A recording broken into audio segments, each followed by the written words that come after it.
$100 million Money Models, the training on how to make money.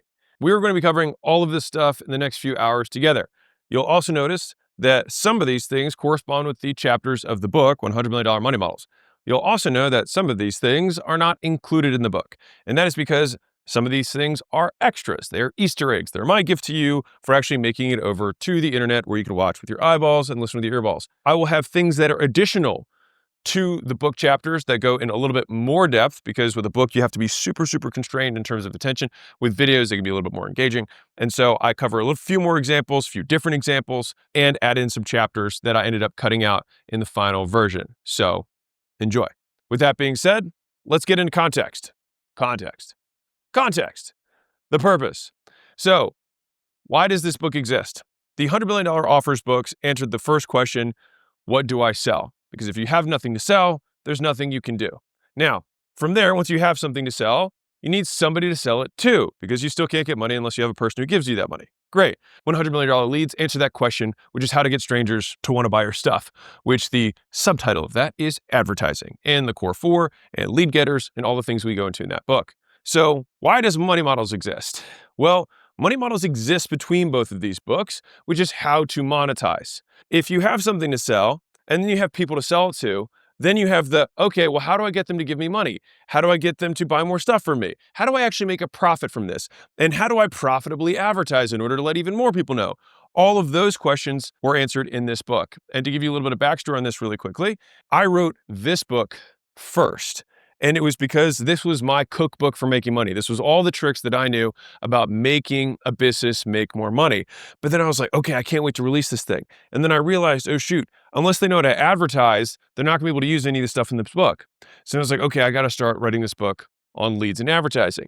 And as I was writing this book on leads and advertising, I was like, oh crap, if they don't have anything to advertise, they're not gonna be able to use this book.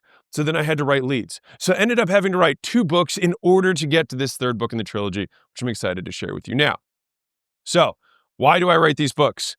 This is a little Isaac Newton. If I have seen further than others, it is by standing upon the shoulders of giants. And so my goal is to pass as much on to you as I possibly can, and hopefully make you lots and lots of money. And maybe someday you hit me up and say, hey, can you invest in my company? And I'd be happy to do that. Otherwise, just make money. I'm gonna die, so are you, and at least we can share some stuff. All right, big picture, we're all here because other people in the past documented what they did for generations. We may not remember the names, but we do pass on the learnings. And so that's kind of my goal here. And so education is the greatest legacy of all. That's why I make all the stuff that I make. All right, and so consider the alternative. You live a life amassing education and then you die. And then everyone has to relearn what you learned. Everyone suffers what you suffered. What a waste of a life. And so I do this while I grow because I don't want to forget the little details at the end of my life. Because some people are like, oh, I'm going to document at the end. It's like, well, you're going to forget all the details by then. And so I try and make as much stuff as I can as I go up. Breadcrumbs, if you will. Simple skills are easy to teach. Complex skills often include some type of mentor or apprentice relationship for years to transfer knowledge. So think about like deal making, surgery, scientists. Those are things that usually are complex skills, but it's more so that there's just bundled terms that have many skills underneath of them. And so it's more that people have a harder time quantifying it than it is that they are complex versus simple. But the thing is that there's not very many apprenticeships for business. This is the problem, right? And so my books and my trainings are my attempt to mimic apprenticeship at scale. So here's the problem this book solves. Most advertising isn't profitable, AKA people lose money getting customers. And so let me explain how this works. Let's say you make $1,000 in profit per customer over the lifetime. So this would be a lifetime gross profit of $1,000. And it costs you $100 to get a customer. That's CAC, cost to acquire a customer, CAC. So LTGP is 1,000, CAC's 100, LTGP to CAC, which is a ratio, is 10 to 1, which means for every dollar you put in, you get $10 back out. Now you should make that trade every time. But what if you make the $1,000 in a bulk payment 12 months later? Well, shoot, so that means you put $100 out today, and then you do all this work, and then you get paid a year later. Ugh. Well, you should still make the trade, but you're going to have a lot of cash flow problems, right? So you have your negative 100 day 1 or month 0, and then you're still losing money all this time delivering to the customer, and then finally they pay at the end. It could be equally said that let's say if we had a 10-year LTV and someone paid you $100 a year for $8.33 a month for the next 10 years, you should totally make that deal. you're still not going to have any money even be profitable until month 13. You would either have to burn your own savings, which sucks.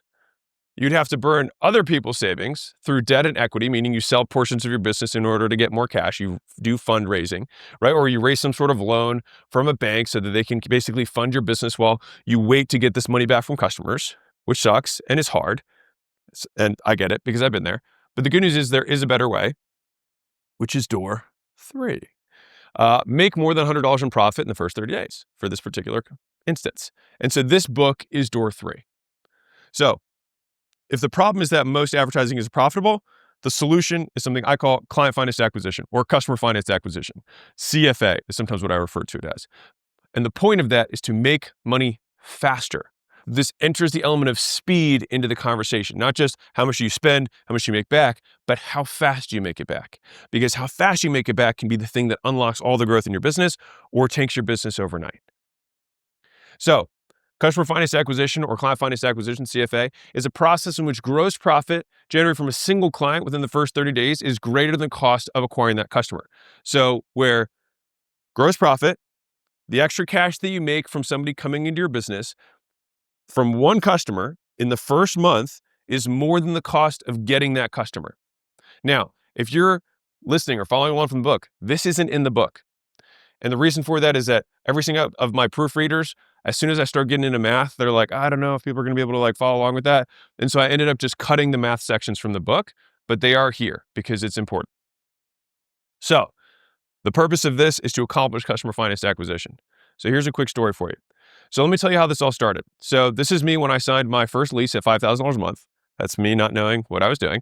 And this is where I slept. And that's my really fancy equipment that I was able to afford. And so I heard about this thing called Facebook marketing and things started going well. This is actually a picture I sent to my dad after the first week of having my gym to show how many memberships. I actually was very proud of this, which is kind of silly now that I look at it. It's like I had 18 memberships, but I was super proud of this. I'd hustled all day to get that. And so the thing is that things started to grow. And so that was good. This was my 1 year. There's my little dinky streamers because that's what I could afford at the time. But things were going well. All my clients showed up, which was kind of sweet. And we grew over to 9+ employees. So that was cool. And I started to feel like I had it figured out. I was like, I'm a businessman. And then of course, Facebook slaps me and they 5X my cost per lead. And so what was once a money, torrential hurricane or downpour turned into the Sahara Desert or whatever desert this is. And all I could think about was, having to call my dad and say, I'm a failure. This just actually didn't work. I didn't really know what I was doing. And that would have sucked, right? And so all I could think about was how can I afford to pay for more leads, right? The business worked, everything was fine. It's just my cost per lead went up. And so I needed something that was immediate cash up front so I could pay off my credit card bill for the ad spend without going into debt. And so I want to highlight one key point right now is that 2 types of business owners. One type of business owner tries to keep figuring out and being upset about the things that are out of their control. If CPMs, the cost per impression goes up on a platform, you can either afford the impressions or you can't. Now you can beg, borrow, and steal and wish that the impression cost goes down, but it's not going to change anything, right? Of course, you can make better ads, you can make better hooks, things like that. But fundamentally, my lead costs went up. So you can either go out of business or you can try and figure out a way to make more money per customer. And so that's what we did. All right. And so this is what happened. So I'm traveling home for the holidays and I've got this layover somewhere and I see a guy from college in the same waiting area. And I was like, oh, no, shoot. I was like, hey, what's up, dude? So we start chatting and it turned out that he'd started a supplement business. I was like, oh, okay. Kind of interesting. And so I was like, hey, so how much do you make a month from your supplement company? He's like, well, I got 2 locations. One does about 80,000 a month. The other is 130,000 a month. And I was like, a month? It's like selling supplements? And and I was like, hold on. I was like, if this guy can make an extra 80,000 a month selling supplement without any members, I got a gym. He has no gym. I've got a gym with members. He doesn't have members. I was like, I can definitely sell 20 grand a month with my members just to cover my costs. And so I put an order for supplements to resell at my gym. And at first, of course, no one bought until one day I was able to make a sale. And then from that day going forward, I began selling $200 per person in supplements. So about $100 in profit. And that $100 offset my cost of getting a new member in the door. And so I used to have to spend money to get the person in the door and then sell them stuff and then wait to get, recruit membership costs, et cetera. But here with the supplements, I could sell them supplements up front and I made my cost to get the customer back. All right. So I was able to start spending way more money on ads again because it paid for my advertising. And so it made all the new members and the cash they paid free, which is sweet. And so the moral is that I made another offer. And when I made another offer, I made more money. And so the outcome was I was able to get paid to get new customers. And I'll say that again. I was able to get paid to get new customers. So most people pay to get customers. I was getting paid to grow. And so my gyms grew. And so over time, I continued to get better and better at recombining the way I charged and structured my client journey to make more money than my competitors. And so I went from making like 4 to 5 to 1 to making 31 and up. So like every dollar I put in, I would get $30, $40 back on my marketing. And I'll show you how I did it. All right. So I eventually took that multi-step money model and licensed everything about it to 5,000 plus locations. And that's what became Gym Launch. And the average return on ad spend in the first 30 days across all those gyms, all right, not including memberships to this day, is 4 to 1. And that's upfront. That doesn't include membership. So that's not a true LTV to CAC ratio. I'm saying that's the upfront cash they collect in the first 30 days from customers. They still have the whole membership on the back. And so that's what I'm going to break down for you in this training, all right, which is exactly how to do that in any business, which is build a money model that allows you to never use your own money to get customers again. All right, that means that you're no longer constrained by how much capital you have, who you know, what your bank lending terms are. It's just about what you can design in terms of how you build your money model so that you can use other people's money, not banks, but your other customers' money to finance your growth. So that was my quick story. All right. And we have given you context. Now we begin. How businesses make money.